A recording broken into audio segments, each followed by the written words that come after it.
Okay, let's talk more about this whole guerrilla gardening controversy.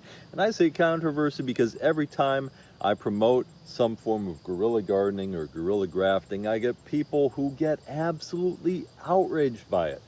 In fact, one social media influencer has used the idea that permaculturists like me promote guerrilla gardening to say that permaculture is evil and is destroying the planet and should be destroyed, which I find pretty silly. We're mostly talking about people who just want to do some good in the world and heal ecosystems and plant some vegetables. So we're less dependent on the commercial food system, which is obviously, like the number one driver of climate change and mass extinctions and ocean dead zones and soil loss and depletion and plastic pollutions of the ocean and soil and all of that. So we're just trying to not participate in that so much. And but some people get really emotional and really upset by this topic. If that's you, maybe I'm speaking to you. Maybe you'll find some of my arguments compelling. If not, maybe you're out there and you're doing guerrilla gardening and you're thinking about it. And you want to be able to talk to people who get upset over this idea. Maybe you'll get something out of this for us. So we're going to look at the ethical implications. We're going to look at some of the major complaints about it. We're going to come up with some ideas for how to do it in truly beneficial ways that aren't likely to be damaging or harmful to any people or any ecosystems. And I'm not going to do this in a way that lectures you about it. You're blowing around in the wind. I'm not going to do it in a way that lectures people about this. I'm going to provide you with tools and thinking tools for the choices that you make to be better and to heal ecosystems. Because I think that's what you want. I think that if you're doing guerrilla gardening, you want to do something positive for nature. You want to do something positive for local wildlife and insect populations, and maybe grow some food, have some fun while you're doing it, grow some treats to share with your neighbors, and watch neighborhood kids stop by and eat the strawberries or whatever you plant. And I think that's great, and so I want to support you in that. So first of all, a little bit about me. I'm Mike Hogue. I've been doing, I grew up on a farming kind of situation, and I've been working in the field and working on farms and gardens of all different scales for decades.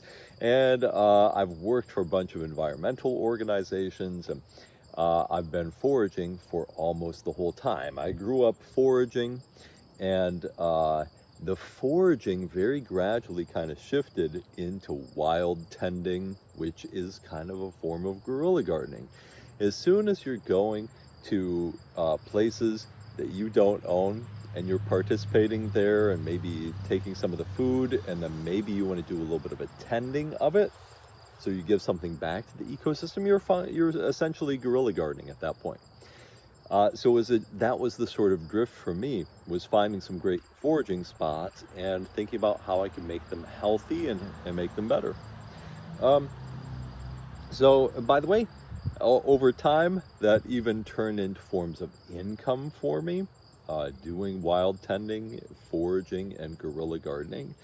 Back before I had a garden and had land of my own, it was one of the ways that I made an income and, even paid for myself to do some gardening and be involved in keeping ecosystems healthy and making ecosystems healthy. So I think it's a great thing. And if I were to put this down to one major argument, it'd be this.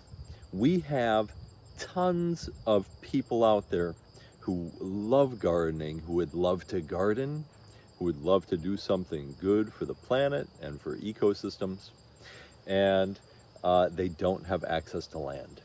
Meanwhile, we've got millions of acres of land that are degraded, that need tending and management, and decades after decades, they remain degraded, poor quality sites that are ugly and provide no ecosystem benefit at all to anyone, and they're degraded. These two problems would seem to me to solve each other. Why not empower people who want to do good to get out there and garden those ecosystems and tend the wild and do something about that, make those places nicer. And and instead of lecturing people and telling them not to do that or discouraging them or poo-pooing their efforts, let's resource people to do a better job at it, make better choices, and do it in ways that are beneficial to ecosystems and people and their communities, right? So that's what we need, in my opinion. We need millions of people to get out there, especially young people who want to garden, who are enthusiastic and optimistic about this, and they're excited to get some seeds and to watch them grow and to help shape their ecosystems and their communities for the better. Why not empower people to do that? We need people out there doing that work. So in this video, we're going to talk about that, and we're going to talk about decisions we can make to make sure that we're doing it in the most beneficial ways and that we're not causing any problems. I think that everybody wants to hear that. There's another issue here that I think is really more important. And this comes back to the two reasons this is super controversial. The first reason why people just lose their crap over this whole idea of guerrilla gardening is the idea that they need to, these people, it's not their job, it's not their land, it's not their rights. They have no right to do it, and they're not the experts, and it's not their job. They should stay in their lane, sit down, go home, and not try to do this positive thing they're trying to do. And this is really the idea that I really want to dismantle and talk about and think about. Because I think this is really dangerous. If you ask yourself this question, if you were out in the woods in a beautiful, pristine, native environment, and you saw the very, very start of a forest fire in the dry season, perhaps, and it was safe for you, completely safe, you're not endangering yourself or endangering anyone else, and you had the ability to put out that fire, would you do it? Would you take your bottle of water, and you could do it, and you could do it safely, and go over and put out that forest fire? Or would you let it spread because that's not your job? Or would you call the local fire department and tell them to get out there instead? Maybe by the time they got there, it would become a huge fire that was no longer capable of being put out easily. So this is a really interesting question. What it comes back to is, do we abdicate our moral authority and our moral judgment about things? Have you ever heard of those scientific studies, like the one where they have a doctor, where they're testing people, and they have a doctor come in a white coat, and he's very serious, and he tells people, push this button, it'll shock that person, and they can't see the person, and they just hear a scream on the other side, and they say, every time you push that button, we're going to turn it up higher. And the people, because the authority tells them what to do, people will keep pushing that button until the screams become outrageous on the other side of the wall, and eventually the screams stop. People will shock another person to death while they're begging for help, begging to stop, because authority tells them to do it. There's studies where they let people, get people to watch people being beaten up and injured and stuff like that, watch all sorts of terrible things happen because it's not their job, it's not their right, it's not their moral authority. Do you want to be that person? Do we want to be those people who allow things to go on and allow crimes to happen and allow harm to persist, to allow the forest fire to spread because it's not our job, it's not our authority, it's not our responsibility to do it? Or do we want to encourage people to use their own moral judgment and intervene in those things, even if it's not their job? And what we get in this is two very different views of what we want the future to look like. Do we want to have a future where only the experts get to, and because there are people out there who are arguing this, and if you want a primer on this, there's a book called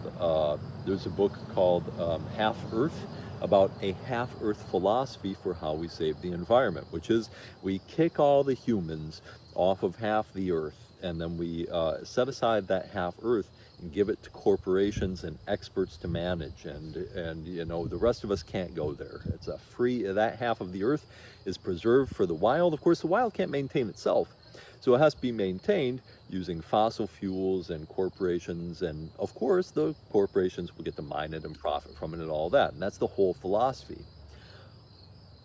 Do we want to have a world in which nature is managed by corporations and so-called experts for profit? Or do we want to have a world where conscientious individuals like you and me use their own moral judgment and their vision and their best ideas and their passion and manage ecosystems and manage their communities and manage the world? This is the choice that we're facing, and there are people truly making those sorts of arguments.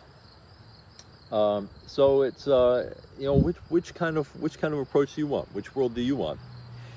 I believe that when we tell people to set aside their moral judgment because they're not the experts, and to just wait and watch, or maybe vote for this person, or get these people in power because that's the only way we can do anything positive, is have experts do it for us. Wait for the experts. I think that when we make that moral decision and we tell people to do that, we get creeping authoritarianism. I think that we get centralization of power. I think we have hopeless people who feel despair and feel like they're not empowered to take actions that are positive to heal the earth and to heal society. On the other hand, I'd also recommend some of my favorite books by a few of my favorite authors. One is James C. Scott. It's been a while since I've read these, but I think Weapons of the Weak, and I can't remember the name of the other one. Maybe somebody will throw it in the comments, or maybe I'll think of it myself and put it in the comments. He made the point in these books that when we're talking about authoritarian regimes, when we're talking about systems of oppression happening to people, that it is exactly this idea, people using their moral authority, looking out and saying, I might not be an expert, but I see that person being shocked. I see that forest fire going, and it's wrong, and I can take action as an individual to stop it. And my moral authority as a human, it empowers me to do so. And he says, oh, it's everyday acts of resistance is, I think, the other book. And in these books, he makes the point that is these little flexes. This is why I love guerrilla gardening so much. It's these little flexes of that muscle of moral authority that allow us to build that muscle of our moral judgment, and that add up to real resistance of things that are wrong, that might be being done by corporations or by the government or somebody else's government. And when we teach people these everyday acts of resistance, and we normalize you and I being moral experts in our lives and trusting our own ethics and our own conscience, that we get a society where we have mutual aid, and we have people standing up to injustice, and we have people who will stand up for the environment and stand up for the earth, and we have citizen science, and we have decentralized power, and we have all of these things that I hope you will agree, give us a democratic and beautiful world to live in, instead of one in which we're all guests in a world run by experts and corporations, and we have no say and no power. Which world do you want? And the historian Howard Zinn, in a few of his books, talked about the same thing. And in fact, he traces, you could call this one of his theses, I think, I would say. Howard Zinn's, one of his main points is that all of our history of progress as humans started through these kinds of acts of civil disobedience and moral courage in everyday small things. These small acts add up, and they teach us that we can do it. We can come together. We don't have to wait for experts or thought leaders or big corporations or politicians to save us. We're the heroes we need. We're the heroes we need to be. This small act, I would tell you, this small act of seeing a degraded, abandoned lot in your neighborhood that's just overrun with weeds and problematic plants, and to take that and enrich it and turn it into something beautiful that's healthy for wildlife, that heals the earth and helps feed people in your neighborhood, that small act of taking empowerment and making the world a better place right in your own neighborhood, that to me is powerful. That's where a revolution begins. I really think that. And I think this is a revolution, that everyone should be able to agree on. I think that these big systems of power, of centralized power, try to constantly divide us and conquer, right? But I think that we can all agree that there's a lot of things that just need to be done. We can agree on doing them and agree to do it. So one of the big things that people talk about with this, and why this makes people so angry, is they say it's not your land, it's not your right. Well, you should let the experts do it. You might get it wrong. You might cause irreparable ecological harm. We're going to talk about that in a little bit. We're going to talk about it, and we're going to talk about how to do it in ways where we don't cause this ecological harm. I believe the answer to that is to empower people and educate people. It's an opportunity. We don't have to treat the world like everybody's an idiot except me, the expert. And you people just go away and sit down and listen to let me do my work. For one, we just don't have the money, we can't wait. We can't wait for the government to save us and fix all these problems when you and I can do it ourselves. We don't need a paycheck or a grant to do it. We don't need taxpayer money to do it. We can just get out there and do it. And that's what I think we need. But this makes some people very mad. I think because they have that worldview of thinking that the experts are, just right about everything, and that people are stupid and shouldn't try to be empowered. What I'd say to you is that people are a lot smarter and more conscientious than you think. And we should trust people and empower them and to teach them how to do things right. If we do that, we have a potential army of people who are out there who want to do good and who are able to do it right on the ground in their own communities. And we don't have to wait for those experts to do it. So that's one side of my argument. The second issue that we have here is related to the expertise. Well, what if people do it wrong? What if people plant the wrong plants? And we're going to talk about that a little bit as we go. And I did make some notes. I better make sure that I'm getting everything I want to talk about in here. Okay, all right, I've got everything. So the second reason that people seem to get really mad about this idea is that they think people might be planting the wrong plants. And we can talk about that and help people to plant the right plants, and maybe also talk about what the right plants are. So one of the first questions, and one of the reasons why people get really mad, is they say there are some people who think that guerrilla gardening should only be native plants, should only be with native plants. And they get really mad at the idea of people using like wildflower mixes. By the way, a lot of so-called wildflower mixes might include non-native species, species from Europe. They might be species picked for their value to pollinators and wildlife, instead of being locally adapted native plants. And so that's a big question.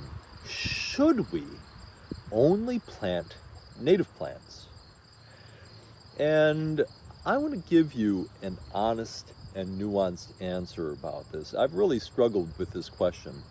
And what I'm going to tell you to begin with is, as much as possible, well, let's get back to that. First, let's talk about the big number one rule. These are the rules in permaculture.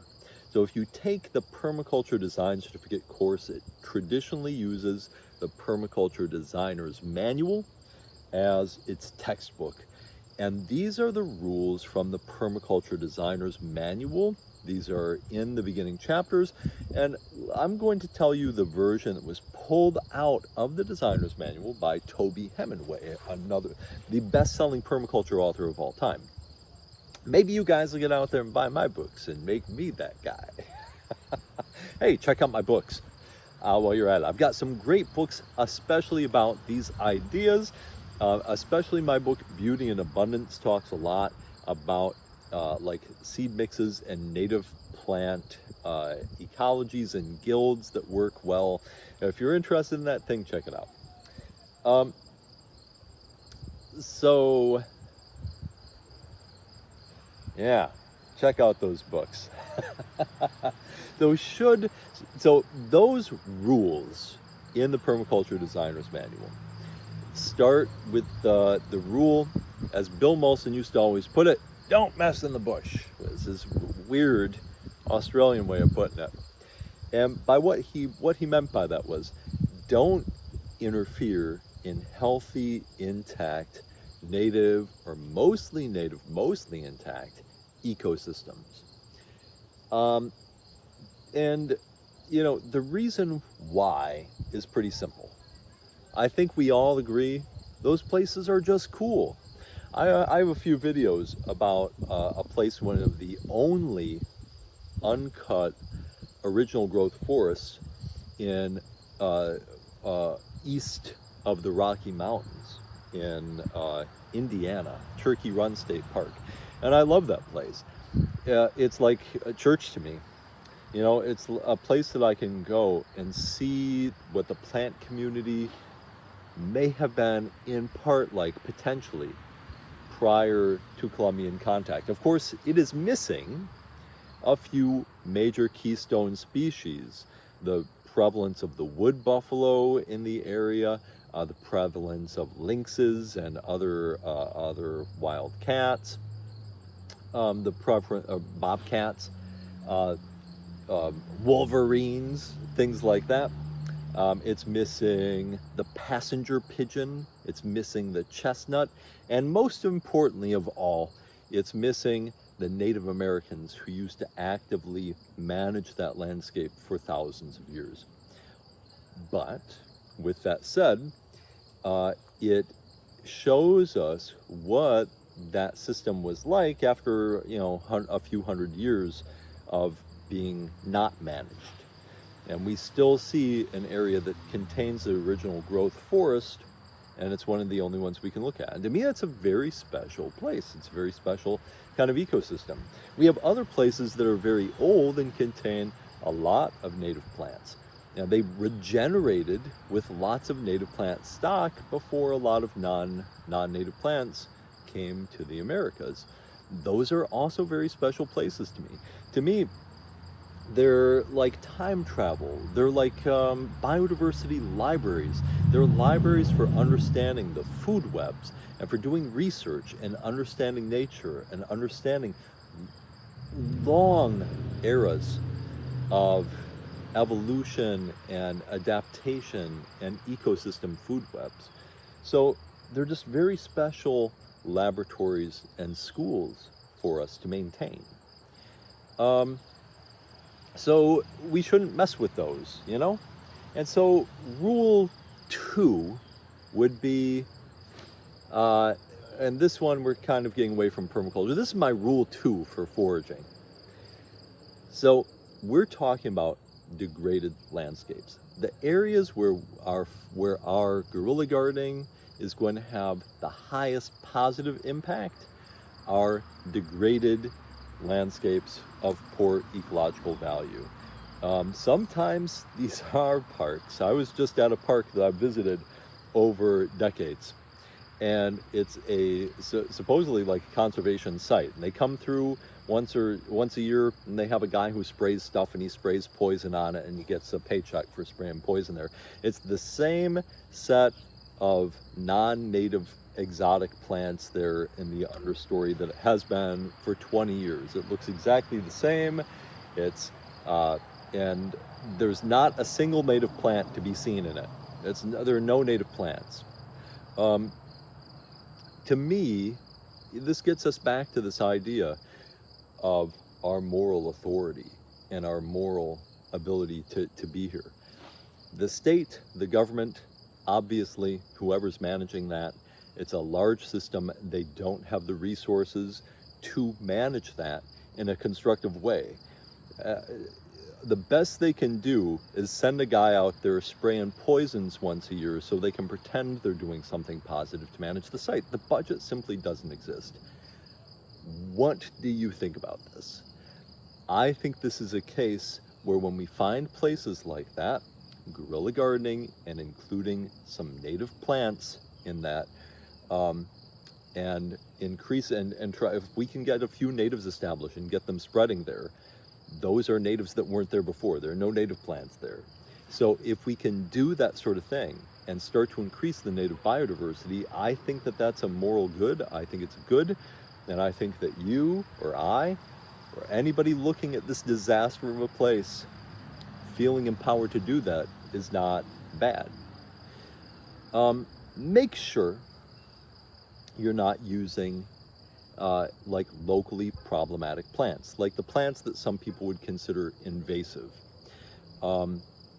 So there are your state and local invasive plant lists. Make sure that the plants that you're planting aren't on those. Why? You don't want to cause any arguments, if nothing else. We want our gardens to spread love and to spread hope and to spread beauty and food and heal the earth. And for me, that simply means I don't want to cause my gardens to cause conflicts in my community. I don't want people, even if I think a plant is fine, I'm not going to plant it, especially in a guerrilla gardening situation, when other people are going to come and be upset by it and get angry about it, or maybe have to use their budget spraying to spray even more poisons. So I stick in those cases to things that aren't going to upset anybody, mostly natives, and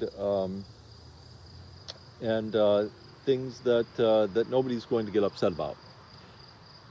So when we're talking about Rule 2, we're talking mostly about degraded landscapes and degraded areas that aren't being actively managed. Another thing with cases like the one I just mentioned is make sure that it's not, there should be signage if it's being used for a scientific experiment. Make sure you're not interfering in a scientific experiment. Maybe they're leaving that as a non-native plant assembly to see if native plants will show up. It's a very curious thing. And if there is something like that, there should be signage alerting people to not interfere in the experiment. And there should be some sort of protection of it. So, be conscientious about that. Try not to mess up a scientific experiment that could end up benefiting us all. try not to interfere in long-term management plans if a site is being managed, even if it's being managed poorly. Consider whether or not, that's something that you want to interfere in. The second issue, so that's kind of rule 2. What I would say is that if a site is mostly native and it's mostly healthy or looks mostly healthy, again, in this sort of case, in that condition, I would only plant native plants.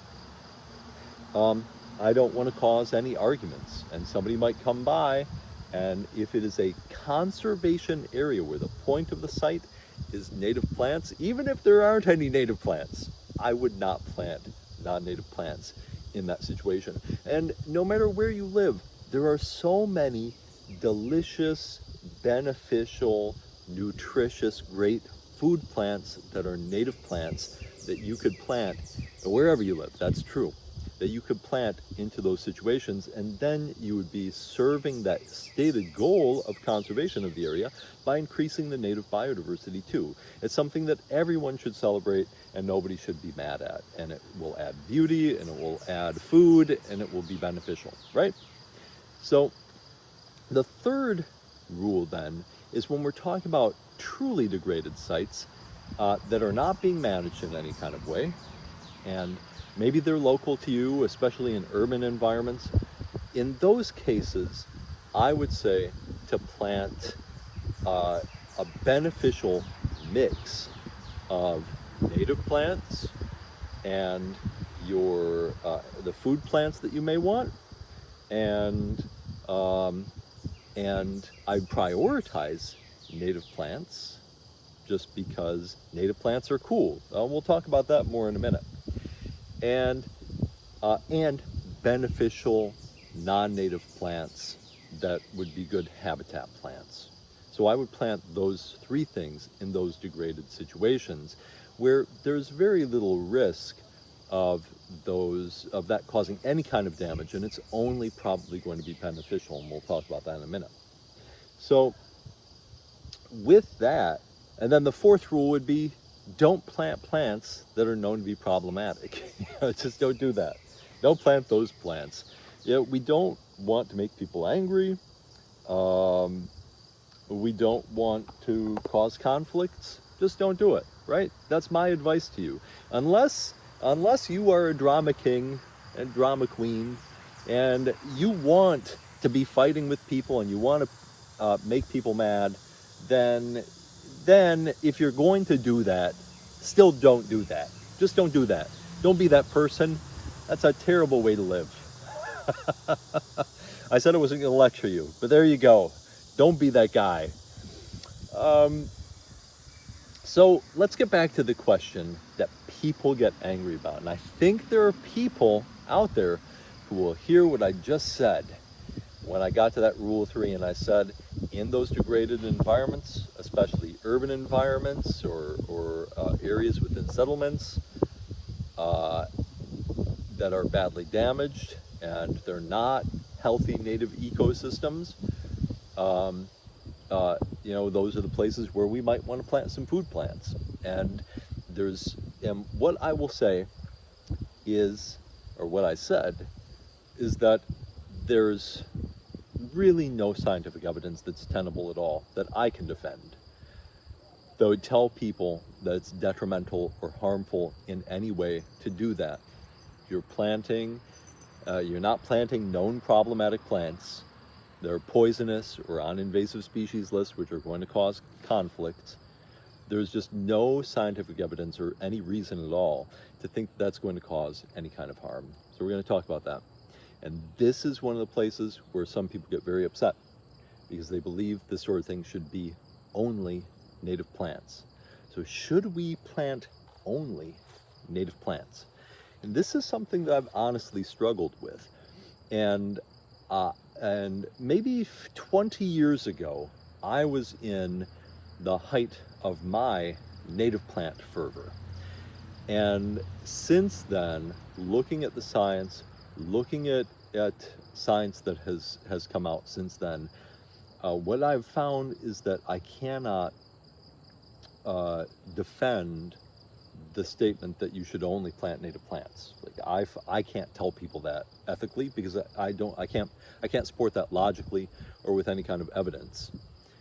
And it took me a long time to process the feels that I had around that. Because I think a lot of people who are very passionate about native plants, it's because we see it, which is me, by the way. I'm very passionate about native plants. I have a lot of native plants in my garden.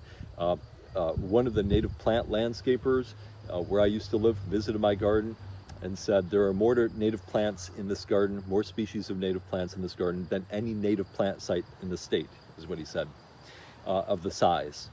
And I believe that's true. And there were also a bunch of non-native edible plants that I enjoyed, and I planted there, and a lot of non-native habitat plants.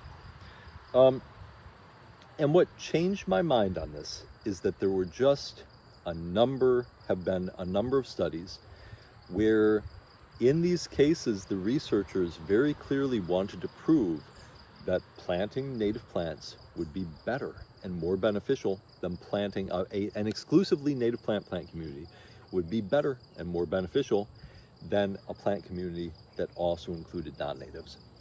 And many of these researchers have written in their summaries and in their press releases that they were surprised and disappointed that the research found exactly the opposite.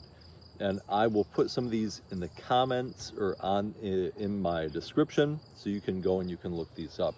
For example, there was a study that looked at different types of assemblies of wildflowers for bees and pollinators, and they really expected, at the very least for the native plant communities, to be better at hosting native insects. And what they found was that some of the communities that included non-natives actually hosted more general biodiversity, but also higher numbers and higher diversity of native insects too. The non-native plant communities, or the plant communities that included non-natives, were better for supporting native biodiversity than the exclusively native ones. And after multiple studies, we can even say why. And this is ecological orthodoxy. I don't believe that there are ecologists out there who strongly criticize this or who deny this. I believe that this is something that ecologists agree on, because now there's multiple studies about this. And the theory and the mechanism is understood now because they studied it and proved it. So if you look at the whole world of plants, what's the likelihood that the very best plant for being drought resistant happens to come from your area? Is it possible that in the whole wide world, someplace, there's a plant that's better for drought resistance than any of the plants that evolved in your area? The statistical answer of that is almost certainly there's a plant out there that's better at that job. And if we're looking at plants that produce abundant pollen in certain situations, and abundant food and abundant biomass, if you blow up the choices of plants to be more than just what's available in your local environment, the likelihood is you're going to include plants that are better, provide better nutrients, better abundance of food, and all of that, than if you limit yourself to only the local plants. The second factor that the scientists discovered and found and demonstrated was that by doing that, if you open yourself up to the whole world of plants, then you can fill niches in food and resilience, right? The ecosystem that includes some non-natives is going to be more resilient over time. It's not going to have dry spots or drought spots or hunger gaps for insects. There's going to be flowers of all different colors all season long if we're maximizing the total biodiversity by also including some non-native plants. And there's been, so that was the conclusions of multiple studies when it came to insects. There was another study that just looked like at total insect biomass. They found exactly the same thing. There was a study that looked at butterflies. The butterfly study, they were very surprised because most butterflies are specialists, which means they evolved for at least part of their life cycle to only eat like one particular native plant, the way that monarch butterflies require milkweed. But what they found is that if they have a garden that has milkweed, the monarch butterfly in other parts of its life cycle is quite happy to eat the nectar of different flowers. So long as there was enough milkweed in that system and the amount of milkweed was constant, then the flower community that included a diversity of flowers for the full season, including non-native plants, was better for things like monarch butterflies than the ones that only had the native plants, so long as you also had the native plants. So planting native plants in our communities and when we're guerrilla gardening is very important, because there are a lot of insects like that monarch that will only use a native plant for part of its life cycle. Most of those, through other parts of their life cycles, will also use non-native plants. And taking that to its logical conclusion, there are also species that are non-native specialist plants, which are naturalized here, which will only be present if those particular non-natives are there. So you will necessarily have higher biomass and higher biodiversity of insects in communities that will have some non-native plants. Does this mean we should go into healthy native ecosystems and plant non-native plants in order to make it healthier? No, for the reason we talked about. Preserving the cultural heritage of those sites and their viability as sort of classrooms of native ecosystems is very important, and we want to maintain that. Another thing that's been proven is that ecosystems, including non-native plants, will have higher total productivity, meaning they will take more calories from the sun and turn them into food in the ecosystem than ecosystems without non-native species. And in fact, in the study that tested this, because this wasn't known, well, it has long been known that plant communities with like invasive plants have higher productivity. But it wasn't known whether that was just because, as we were saying before, those communities might include some just great biomass plants, because we're pulling from a whole world of biomass plants, right, to select from. So we would obviously optimize the maximum biomass by using non-native plants.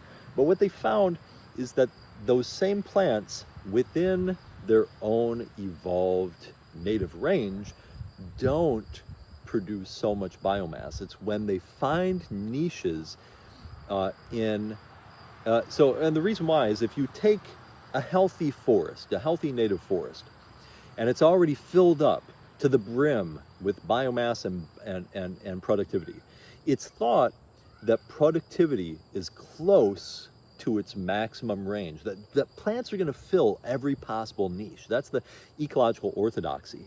So it's been very surprising to ecologists to learn that plants with invasive species, or at least non-native species, actually have higher biomass.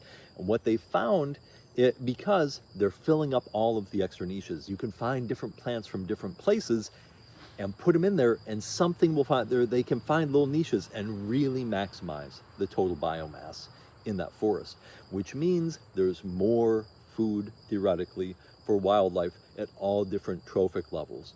So another thing that we can say, as a matter of fact, is that the ecosystems that contain the non-natives are going to have more abundant biomass and more abundant food to support more wildlife than those without it. And what's really interesting then is if you look at those same plants within their healthy native ecosystem, if it's a healthy natives only ecosystem, they don't have super biomass. It's only when we take those plants and plug them into the holes in other ecosystems, that we end up nearly doubling in the study. In the study, they tested it in controlled gardens and in natural ecosystems. And they found that in both cases, in one case, in the gardens, it more than doubled the biomass and in the productivity, the food calories available for wildlife to eat. And in the ecosystems, it nearly doubled it.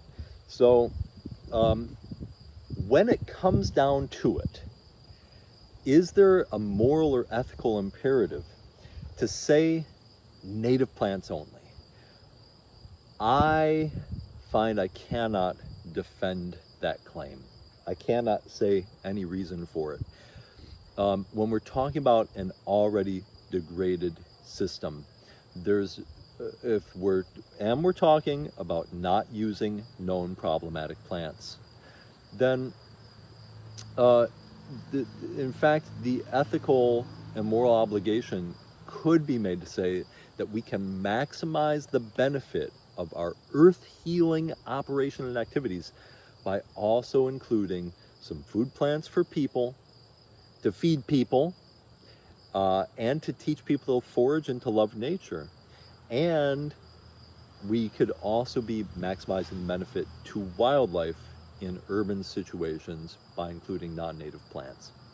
Now, if you just love native plants and you only want to use native plants, more power to you. I'm not going to argue with anybody about that. But what I will say is that I can't find any evidence or any reasoning or logic to tell people that they shouldn't plant native plant or non-native plants when they're doing guerrilla gardening. Just don't plant known problematic plants, okay? So that is where I'm at on that.